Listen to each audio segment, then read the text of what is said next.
రెండవ రాజుల గ్రంథము 4వ అధ్యాయాన్ని తెరచి ఉంచండి. ఈ 4వ అధ్యాయంలో ఉన్న కొన్ని పారమార్థిక సత్యాలను ఉదయకాలమందు ఈ మదర్స్ డే సందర్భంగా తెలుసుకుందాం. ఆయనకు ప్రతినిధులుగా దేవుడు అమ్మవాళ్ళను అనుగ్రహించారు. మాతృమూర్తులను జ్ఞాపకం చేసుకునే గొప్ప భాగ్యాన్ని దేవుడు అనుగ్రహించారు. దేవునికి ఎంతో వందనాలు చెల్లిస్తున్నాం. నా చిన్నతనంలో మా తల్లిగారు నాకెప్పుడు కూడా అబ్షాలోము గురించి చెప్తూ ఉండేది. అబ్షాలోముకి చాలా పొడవైనటువంటి జుట్టు ఉండేది, జడ ఉండేది. అది తండ్రి మీద ఆయన పగ తీర్చుకొని ఒకసారి తన గుర్రం మీద అనగా కంచర గాడిద మీద వెళుతుండగా ఆ వెంట్రుకలు మస్తకి వృక్షంలో ఇరుక్కొని ఆయన భూమికి ఆకాశానికి మధ్య ఉరేలాడుతూ బాణాలు వేయబడి చనిపోయారని చెప్తూ ఉండేవారు. పాపము అబ్షాలోము అలా చనిపోయాడా? రెండవ రోజు కూడాను నేను అమ్మను అదే స్టోరీ చెప్పమని అంటూ ఉండేవాడిని. ఎందుకంటే అబ్షాలోము అలా ఎందుకు చనిపోయాడు అన్న విషయాన్ని ఎక్కువ ఆలోచన చేస్తూ ఉండేవాడిని. తండ్రి మీద తిరుగుబాటు చేసినటువంటి వాడై ఉన్నాడు. అలాగున అమ్మ వాళ్ళు చెప్తున్నటువంటి విషయాలన్నీ కూడా మనం అనేక పర్యాయములు విన్నాము. దేవుని వందనాలు చెల్లిస్తున్నాం. మా ఇంట్లో మేము సుమారు 10-12 మంది ఉన్నాం. కొంతమంది అక్కయ్యలు చనిపోయారు, కొంతమంది మాత్రమే మిగిలి ఉన్నాం. మా చిన్నప్పుడు అమ్మ ఆమెకంటూ ఉంచుకునేది ఏది ఉండేది కాదు.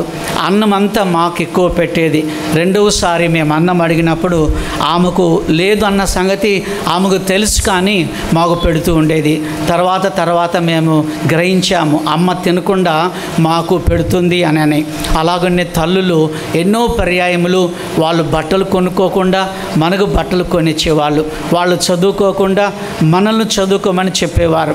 మా అమ్మగారు కూడా టీచర్, కానీ ఆ దినాలలో మరి కొంచెం చదువు ఉంటే టీచర్ పోస్ట్ ఇచ్చేవారు. 1940s సంగతి చెప్తా ఉన్నాను. అమ్మ టీచర్గా పనిచేసింది. ఎక్కువ చదువుకోలేదు అమ్మ, కానీ మేమందరం చదువుకోవాలని అమ్మకు చాలా ఆశ ఉండింది. ముఖ్యంగా దేవుని సేవకులు కావాలని అమ్మకు చాలా ఆశ ఉండింది.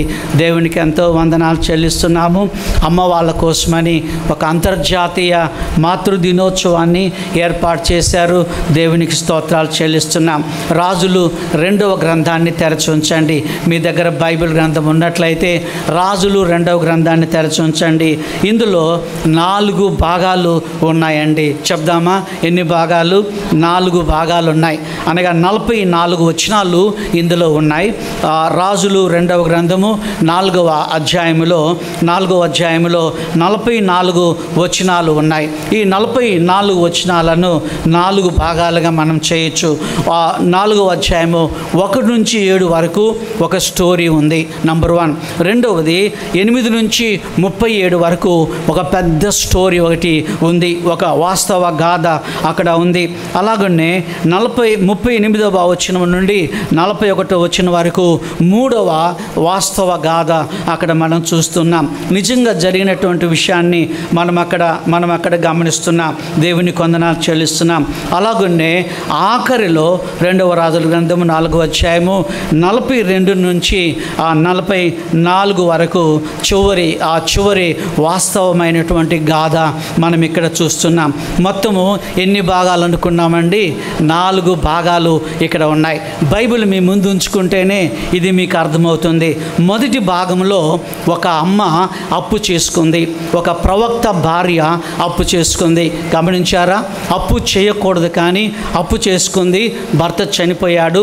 ఆ దినాలలో ఒకవేళ అప్పు కట్టలేకపోతే మరి భర్త చనిపోతే భార్యలను ఏమనరు, కానీ ఆ ఇంటిలో మగపిల్లలు ఉంటే వాళ్ళని తీసుకొని వెళ్ళిపోతారు.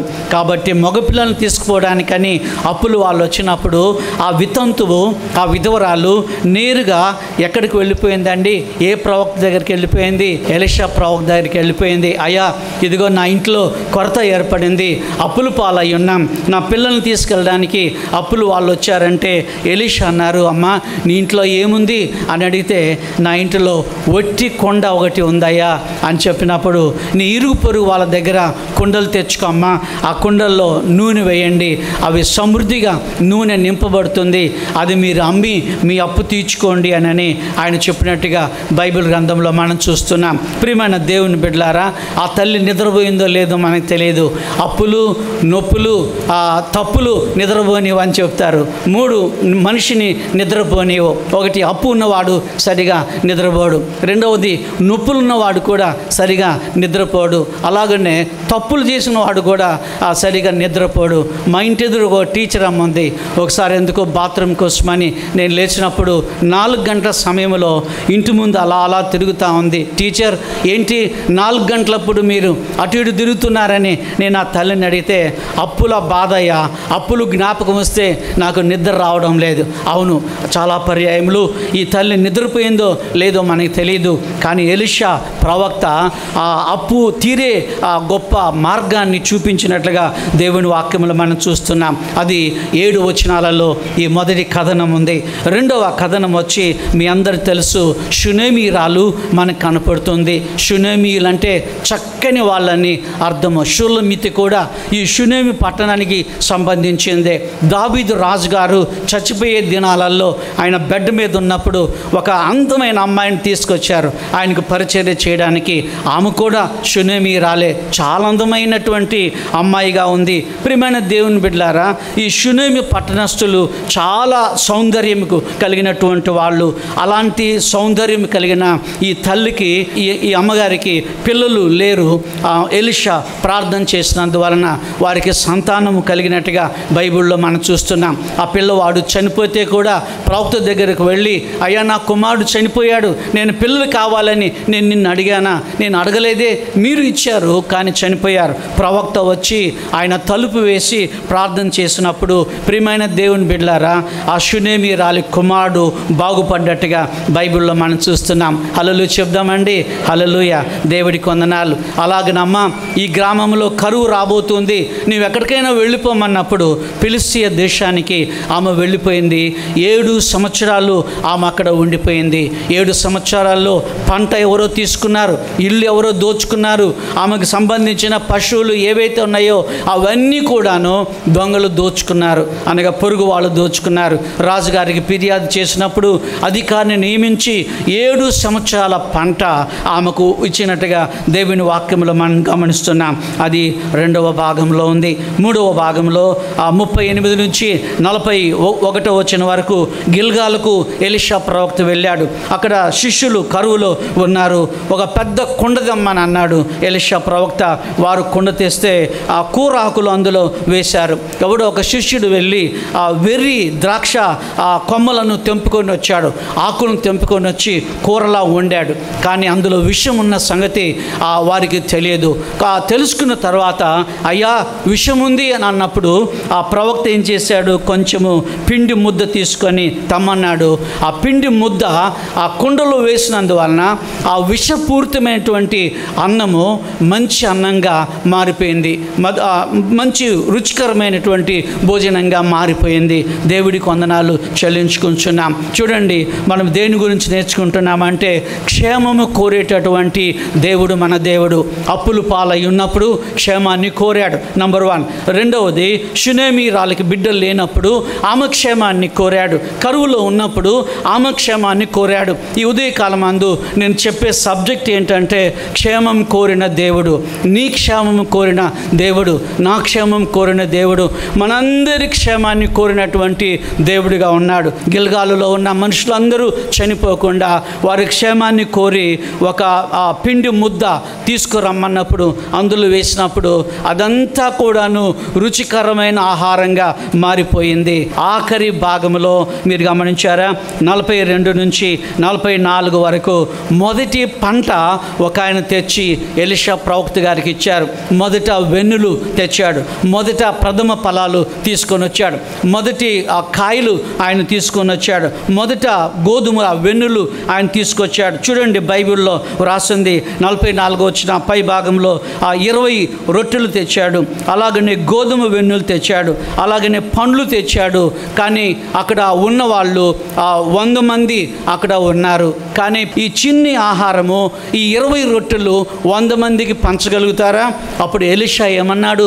మీరు పంచండి అని అన్నాడు. ప్రభులాగానే మీరు పంచండి అని అన్నారు. వారు పంచినప్పుడు తినగా బైబిల్లో మనం చూస్తున్నాం మిగిలను అని బైబిల్లో మనం చూస్తున్నాం. చూడండి, ఈ అధ్యాయము కరువుతో ఆరంభమయ్యి మిగిలింది అనే మాటతోటి ఎండ్ అవుతుంది.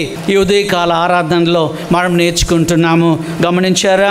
ఆయన కరువులో ఉన్నటువంటి బిడ్డల క్షేమాన్ని కోరిన దేవుడై ఉన్నాడు. శిష్యులు అది 20 రొట్టెలు మాత్రమే ఉన్నాయి, కానీ 100 మంది తినగా ఆహారం మిగిలినట్టుగా బైబిల్లో మనం చూస్తున్నాం. దేవుని వాక్యంలో నుండి ఒక్క వచనాన్ని మనం చదువుదాం. దయచేసి ఒకే ఒక్క వచనం చదువుదాం. 26వ వచనం చదువుదాం. దాని మీద మన దృష్టి ఉంచుదాం. 26వ వచనం, నీవు ఆమెను ఎదుర్కొనుటకై పరుగున పోయి నీవును నీ పెనిమిటియు నీ బిడ్డయు సుఖముగా ఉన్నారా అని అడుగుమని తన పనివాడైన గేహజీతో చెప్పి పంపెను. నీవును నీ పెనిమిటియు నీ బిడ్డయు సుఖముగా ఉన్నారా?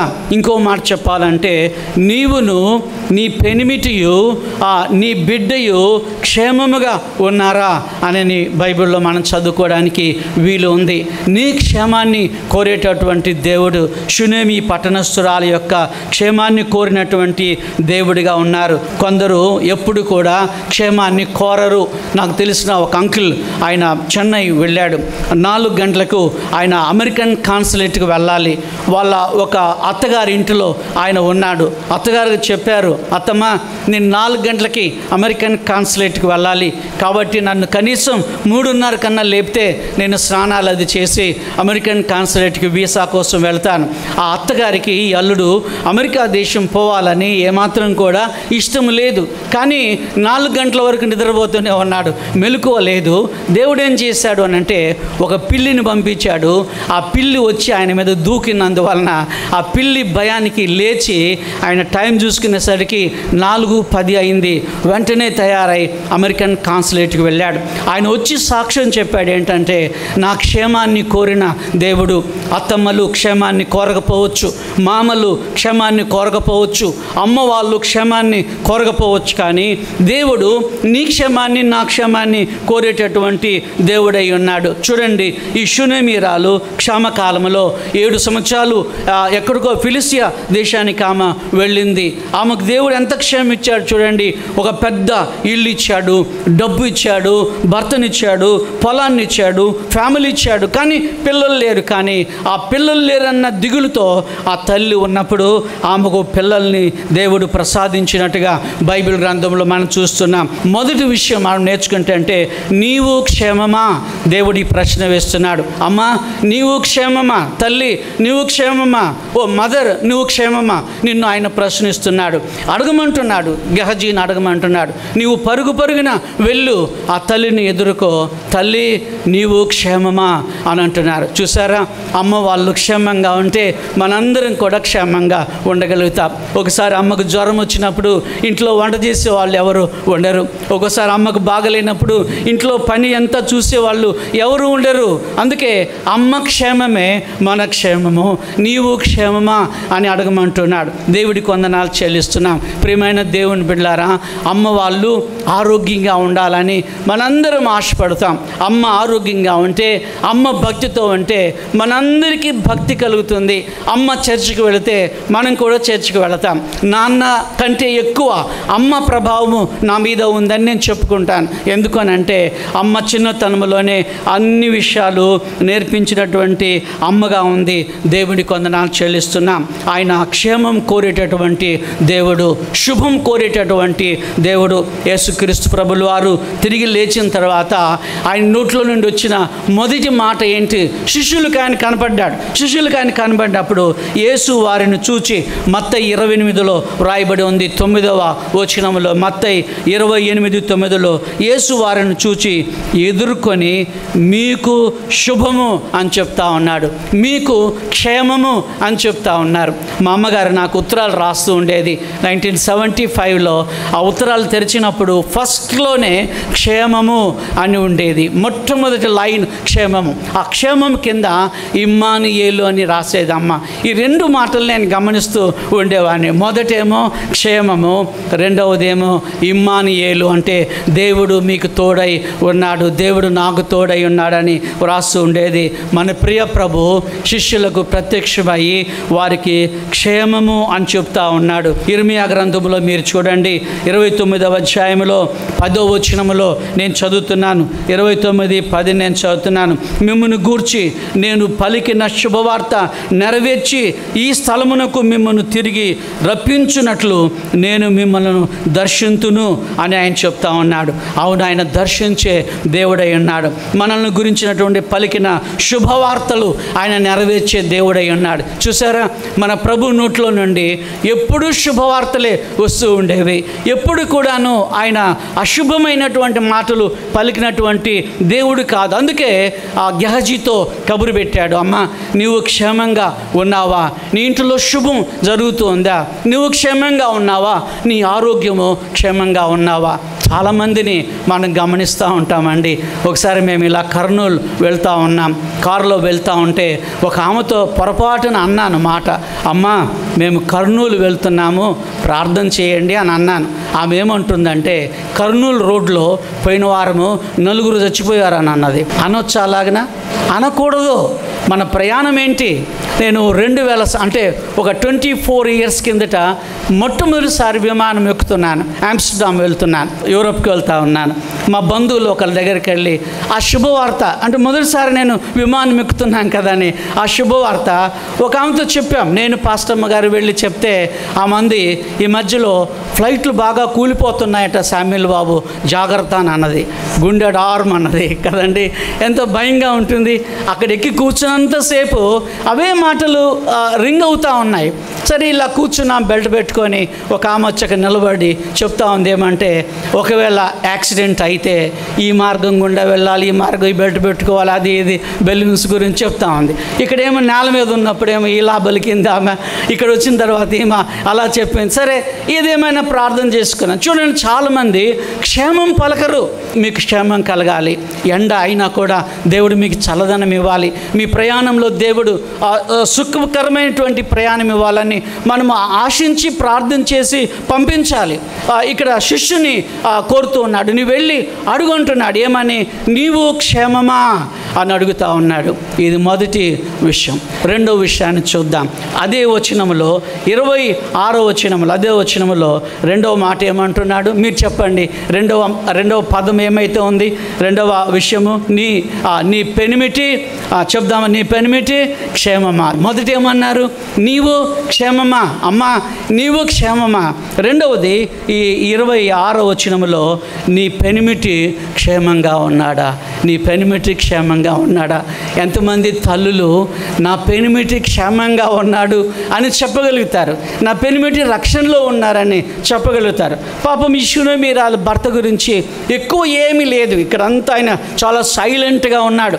మంచివాడని కానీ చెడ్డవాడని కానీ అది ఏమి ప్రస్తావించబడి ఉండలేదు. ఇల్లు కట్టిద్దామంటే సరే అని అన్నాడు, మంచం ఇద్దామంటే సరే అని అన్నాడు, దీపస్తంభం ఇద్దామంటే సరే అన్నాడు. అంతవరకే కానీ ఇక అంతకు మించి ఆయన విషయాలు ఇక్కడ ఏమి కూడా లేవు.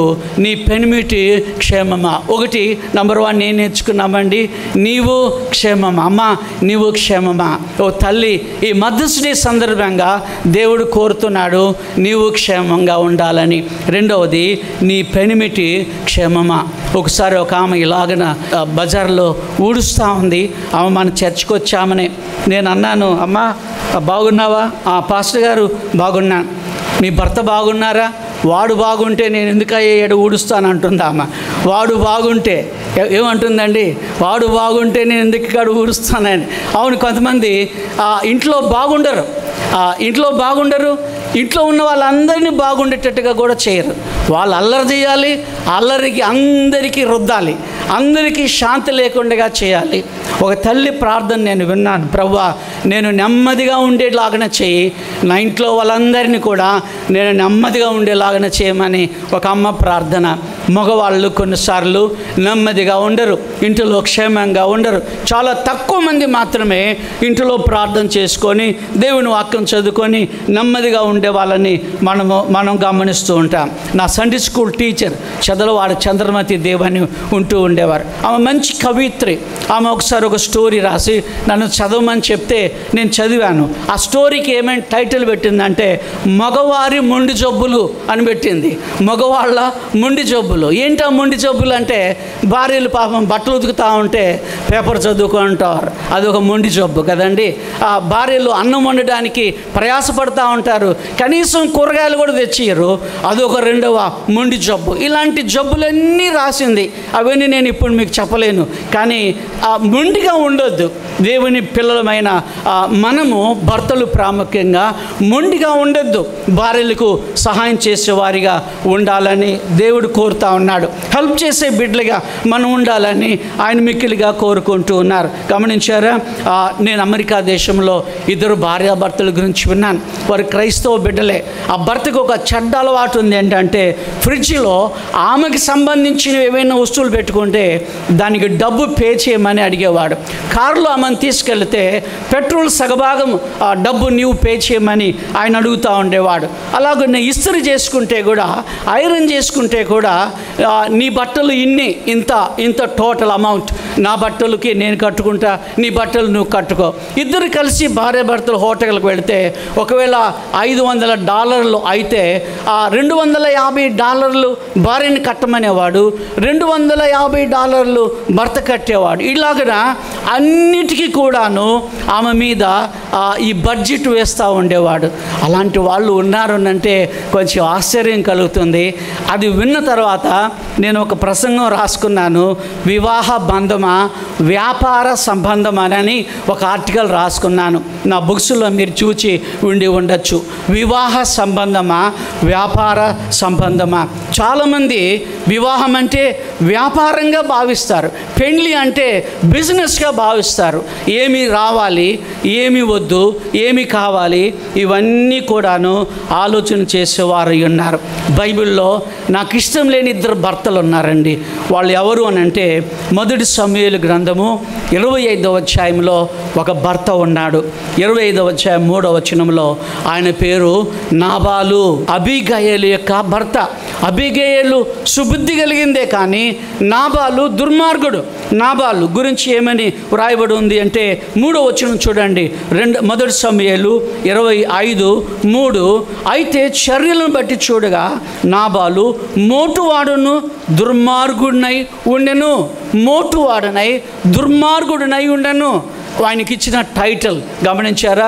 ఆయనకి ఇవ్వబడినటువంటి ఒక బిరుదు ఏంటంటే వాడు మోటువాడు, రెండవది దుర్మార్గుడిగా ఉన్నాడని బైబిల్ మనకు సెలవిస్తుంది. గమనించారా? ఇలాంటి మోటు వాళ్ళు, చదువుకున్న మోటు వాళ్ళు కూడా ఉన్నారు కొంతమంది. అయ్యా మేము MA చదివామా అంటారు, కానీ మోటు వాళ్ళకంటే హీనంగా ప్రవర్తించే వాళ్ళని మనం గమనిస్తూ ఉంటాం. ఎవరో ఒక ఆయన ఒకసారి ఒక హిందీ ప్రీచర్ అన్నాడు, నాబాల్ అంటే హిందీలో అర్థం ఉందట, గోల్మాల్ అని అర్థం ఉందట. గోల్మాల్ అని అర్థం ఉంది అంటే వాడు గోల్మాల్ చేసే మనిషి. దావీదు వచ్చి కొంచెం అన్నం పెట్టయ్యా అని అన్నాడు, కొన్ని బియ్యం ఇయ్యా అని అన్నాడు, కొన్ని గోధుమలు ఇయ్యా అని అన్నాడు, కొన్ని ద్రాక్ష పండ్లు అంటే దావీదు ఎవడు?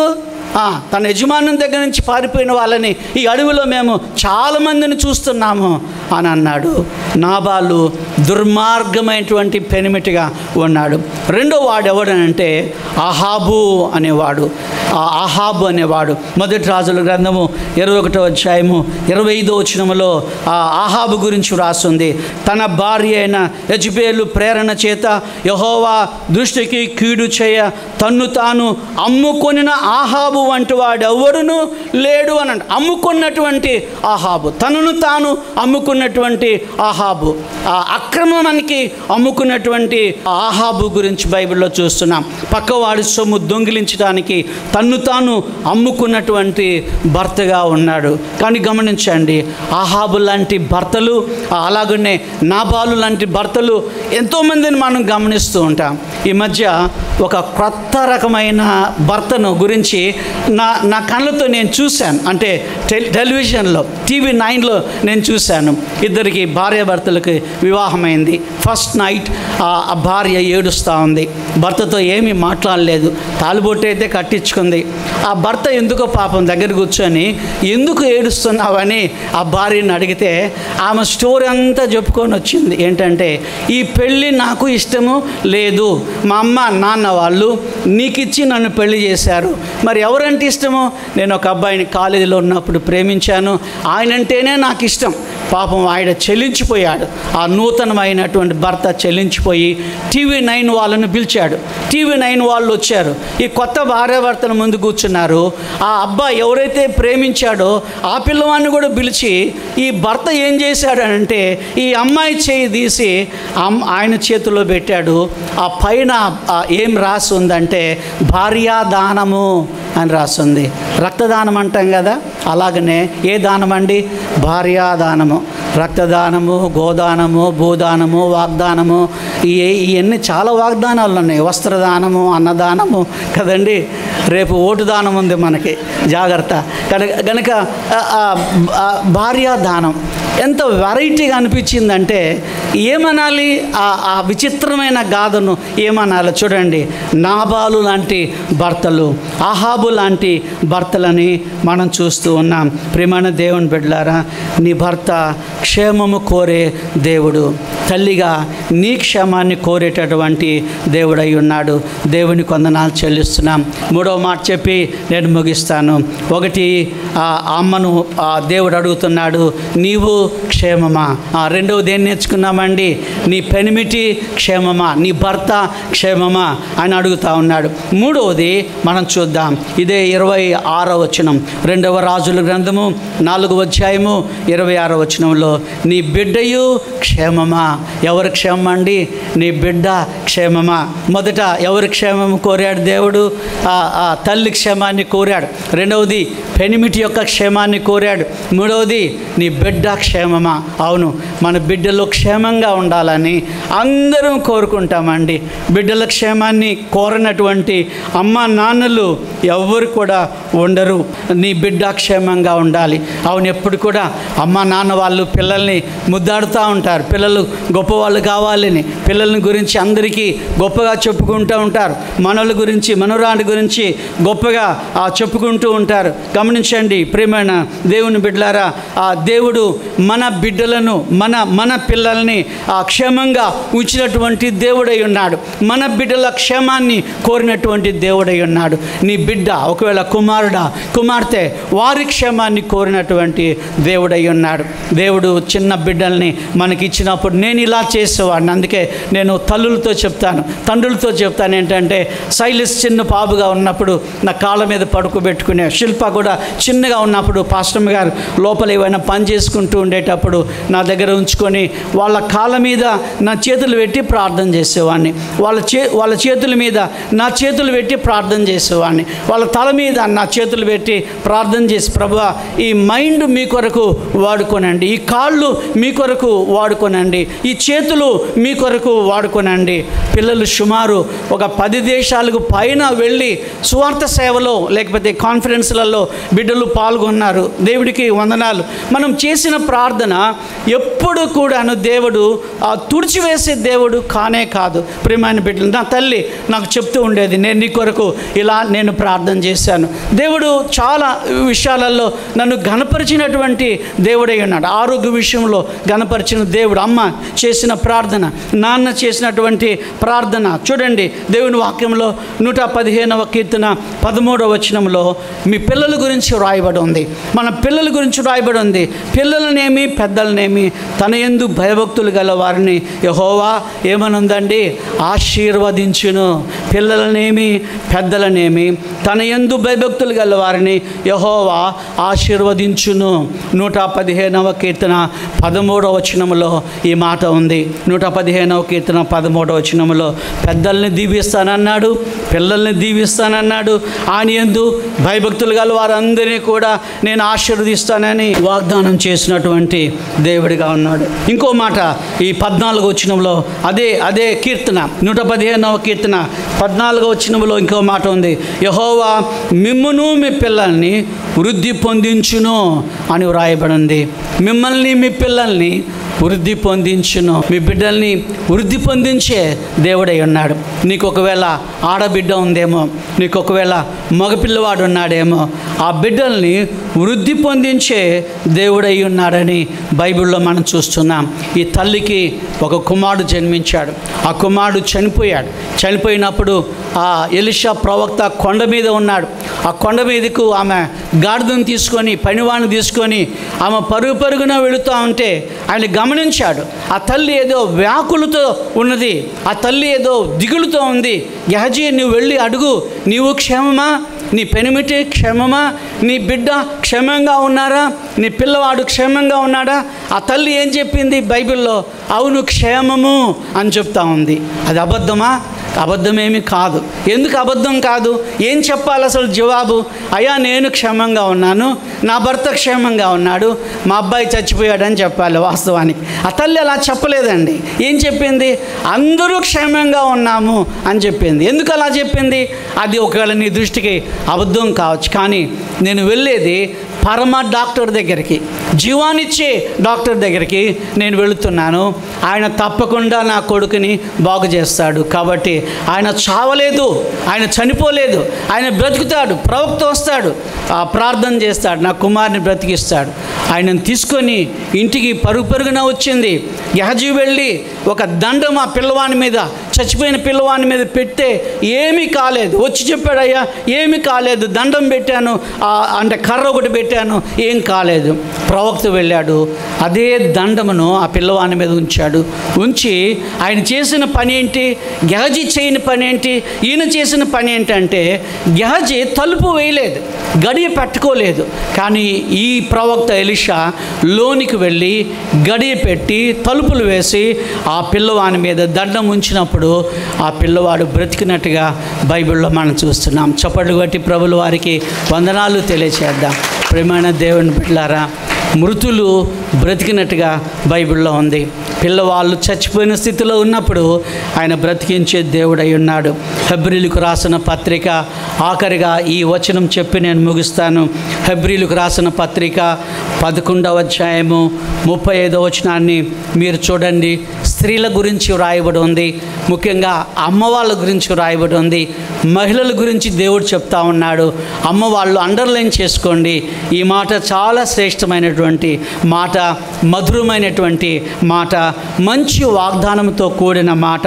హెబ్రీ 11:35 స్త్రీలు మృతులైన తమ వారిని పునరుద్ధానము వలన పొందిరి. హల్లెలూయా చెప్దామండి. హల్లెలూయా. స్త్రీలు మృతులైన తమ వారిని పునరుత్థానము వలన పొందిరి. మళ్ళా జీవము ఆ పిల్లల్లోనికి వచ్చింది. చచ్చిపోయినటువంటి వాళ్ళు మళ్ళీ బ్రతికారు. దేవునికి వందనాలు చెల్లించుకొంచున్నాం. ప్రేమైన దేవుని బిడ్డలారా, నీ బిడ్డల క్షేమాన్ని కోరిన దేవుడు, నీ పెనిమిటి క్షేమాన్ని కోరిన దేవుడు, అమ్మగా నీ క్షేమాన్ని కోరినటువంటి దేవుడు. మనం కూడా ఇతరుల క్షేమాన్ని కోరుకోవాలి. ఎందుకు అని అంటే, వారు నిరుపేదలుగా ఉండడము దేవునికి ఏమాత్రం కూడా ఇష్టం లేదు. మన పొరుగు వాళ్ళు దీవించబడితే మనకి అదే గొప్ప ఆశీర్వాదం. మా తాతగారు రాచపూడి అబ్రహాం గారు తాతగారు నాకు ఈ ఆంధ్ర క్రైస్తవ, ఈ మాట చెప్పి ముగిస్తాను, ఈ ఆంధ్ర క్రైస్తవ కీర్తన పుస్తకంలో ఉన్న పాటలు ఎక్కువ నాకు తెలియదు. ఎందుకంటే అవి ఎవరు పాడగా కూడా నేను వినలేదు. మా తాతగారు 4:30కి లేచి, ఆయన దగ్గర తంబూరా ఉండేది, ఆ తంబూరా ఆయనే తయారు చేసుకున్నాడు. ఒక చిన్న తంబూర తయారు చేసుకొని అది ఒకటే స్ట్రింగ్ ఉండేది, అది టింగ్ టింగ్ అని శబ్దం చేస్తూ పాటలు పాడుకుంటూ ఉండాడు. జీవమా చింతించకుండా అలాంటి పాటలన్నీ పాడేవాడు. ఆయన ఎప్పుడు నాకు ఒక మాట చెప్పేవాడు, అరే శామ్, మన పొరుగు వాళ్ళ గురించి ప్రార్థన చేయాలి. నాకు పొరుగు వాళ్ళంటే ఎవరో తెలియదు. తాత, పొరుగు వాళ్ళంటే ఎవరంటే, ఇటుపక్క ఉన్నవాళ్ళు మన పొరుగు వాళ్ళరా, అటుపక్క ఉన్నవాళ్ళు మన పొరుగు వాళ్ళరా, ఆ ముందు ఉండేవాళ్ళు మన పొరుగు వాళ్ళు, మన వెనక ఉండేవాళ్ళు మన పొరుగు వాళ్ళు, వాళ్ళు క్షేమంగా ఉండాలని ప్రార్థన చేయాలి. నేను అన్నాను, వాళ్ళు క్షేమంగా ఉండాలని మనం ఎందుకు ప్రార్థన చేయాలని అంటే, తాతగారు ఒక మాట చెప్పారు ఏంటంటే, వాళ్ళు క్షేమంగా లేరనుకోండి, వాళ్ళ ఇంట్లో బియ్యం లేవనుకోండి, వాళ్ళ ఇంట్లో పప్పు లేవనుకోండి, వాళ్ళు మన ఇంటికి వస్తారు, పప్పు కావాలని అడుగుతారు, బియ్యం కావాలని అడుగుతారు. అందుకని వాళ్ళు క్షేమంగా ఉన్నారనుకోండి, దేవుడు ఒక బస్తా బియ్యం ఇచ్చేవారనుకోండి, మన మీద మా తాతకి ఎంత తెలివి అనుకున్నాను నేను. పొరుగు వాళ్ళని ప్రేమించమంటే ఇదా సంగతి అని అనుకున్నాను. చూడండి, మనం నిజంగానే మన ప్రక్క వాళ్ళు క్షేమంగా ఉండాలి, మన పొరుగు వారు క్షేమంగా ఉండాలి. మా ఇంటి ఎదురుగా ఒక ఆయన మంచి కారు కొనుక్కుంటే ఆ ఇంటి పక్క ఆయన నా దగ్గర వచ్చి, సార్ వీడికి ఎందుకు సార్ కారు, వీడికి ఉద్యోగం లేదు, జీతం లేదు, భార్య సంపాదన మీద బతుకుతాడని ఏమేమంటున్నాడు. మనకెందుకండి, నువ్వేమన్నా ఈఎంఐ కడుతున్నావు, ఆయనకి కొనుక్కున్నాడు ఉండని అని. కానీ ఈ మాట అన్నవాడికి పాపం ఒక రోజున వాంతులు బేదులు అవుతూ ఉన్నాయి. వెంటనే ఈ ఫోన్ చేశారు, ఎవరు రాలేదు పాపం. ఆ కొత్త కారోడే వచ్చి ఆదుకున్నాడు.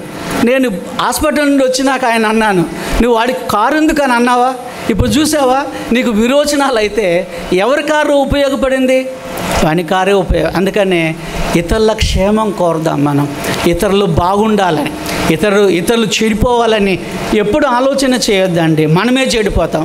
సర్పకు రా చెడదు అని ఒక సామెత ఉంది కదా. ఇతరుల క్షేమాన్ని కోరదాం, ఇతరులు బాగుండాలి, ఇతరులు బాగా చదువుకోవాలి, ఇతరులు విదేశాలకు వెళ్ళి మంచి విద్యను అభ్యసించాలి. అలాంటి కోరిక మనం కలిగి ఉండాలి. 3 విషయాలు గమనించామండి. ఒకటి, నీవు క్షేమమా. రెండవది, నీ పెనిమిటి క్షేమమా. మూడవది, నీ బిడ్డ క్షేమమా. ప్రార్థన చేద్దాం, తలలోంచండి. క్షేమంగా ఉండాలని దేవుడు కోరుకుంటూ ఉన్నాడు. క్షేమంగా ఉందాం, మన పక్క వాళ్ళను కూడా క్షేమంగా ఉంచుదాం. దేవుని వందనాలు చెల్లిద్దాం. తలలు వంచండి, ప్రార్థన చేసుకుందాం. పరిశుద్ధుడా, మీకు వందనాలు. ప్రేమగల తండ్రి, మీకు స్తోత్రాలు. ఈ మాతృమూర్తుల దినోత్సవ సందర్భంగా అమ్మలను మీరు ప్రశ్నించారు. అమ్మా, నీవు క్షేమమా? అమ్మ వాళ్ళ భర్తను కూడా మీరు ప్రశ్నించారు. నీ పెనిమిటి క్షేమమా? మూడవది, నీ బిడ్డ క్షేమమా? మా బిడ్డలు క్షేమంగా ఉండాలని మీరు కోరుకుంటూ ఉన్నారు. మీకు వందనాలు చెల్లిస్తున్నాం. ఈ ఉదయకాలమందు నీ వాక్యం ద్వారా మాట్లాడినందుకై స్తోత్రాలు, స్తుతులు సమర్పించుకుంటున్నాం. మహోన్నతుడా, మీకు వందనాలు. గొప్ప ప్రభువా, మీకు స్తోత్రాలు, స్తుతులు సమర్పించుకుంటున్నాం. వాక్యం ద్వారా మాట్లాడినందుకై మీకు వందనాలు చెల్లిస్తున్నాం. ప్రభువా, అమ్మలను బహుమానంగా మాకు ప్రసాదించిన దేవుడిగా ఉన్నావు. మీకు వందనాలు చెల్లిస్తూ యేసునామం బట్టి అడుచున్నాం తండ్రి, ఆమెన్.